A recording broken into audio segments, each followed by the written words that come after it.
There are several stakeholders in cybersecurity. For larger organizations, most of them will apply. I will highlight 6 of you here for you today. And if you are a small or medium-sized organization, a few will apply to you.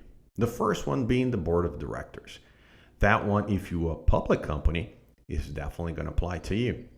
And it's starting back in February 21st, 2018, when the SEC ruled that all board of directors should start having a cybersecurity knowledge about the organization and addressing cybersecurity risks to the organizations.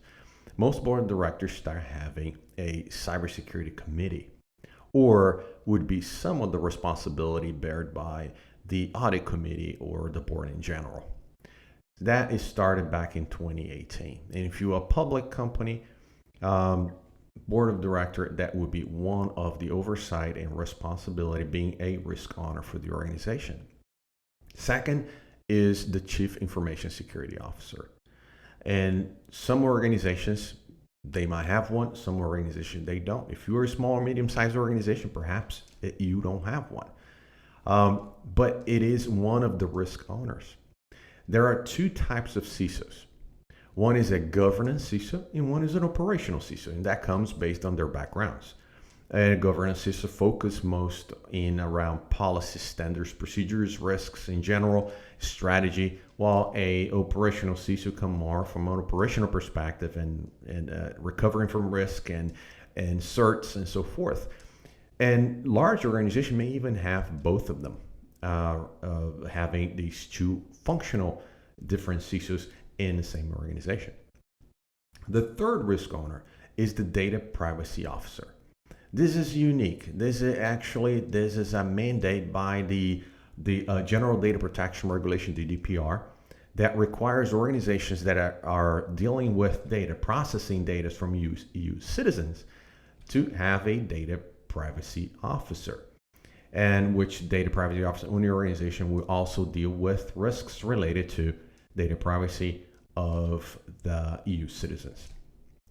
The fourth is a compliance manager or a compliance officer in your organization. That is not specifically your cybersecurity compliance, but rather a more organizational-wide compliance officer or compliance manager that deals with all compliance that your organization have to oblige to, comply with, regulations, local, federal, or anything else.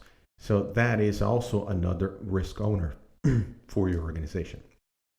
The fifth is the auditors. As an independent body reporting directly to the board, they also identify risk in the organization. They develop, plan, and audit your organization based on cyber risks, based on IT risks, and they also are a risk owner for your organization. Last but not least is the legal team. The legal team is also part of being a risk owner, and they are usually involved post an incident where they advise the cybersecurity team and most likely will review all communications going out for the media or regulators in general, authorities. They will review those. They are also part of a risk owner of your organization. Like I said, if you are a large organization, probably all these roles will apply to you, and you will have all these roles within your organization. But if you're a small or a medium-sized organization, some of them will apply to you. However, key ones that you should have if you're a small or medium-sized business is definitely a chief information security officer, either a full-time or a virtual CISO. You have to guide your organization through these cybersecurity challenges and risks. The other one is a compliance manager. Even if it is a cybersecurity compliance individual, that would also be a great advantage for you as a risk owner in your risk program. Everyone else, you can mature into it. Auditors not necessarily need to have in-house. You can also hire someone, audit company to audit your organization. So you don't need to have them full-time, not even the CISO. You can have a virtual CISO as well, a vCISO. But these are the key players that if you are a small or medium-sized organization, that you should consider having part of your overall organization, so you make sure that risks are being treated within the limits that your organization have set for yourselves.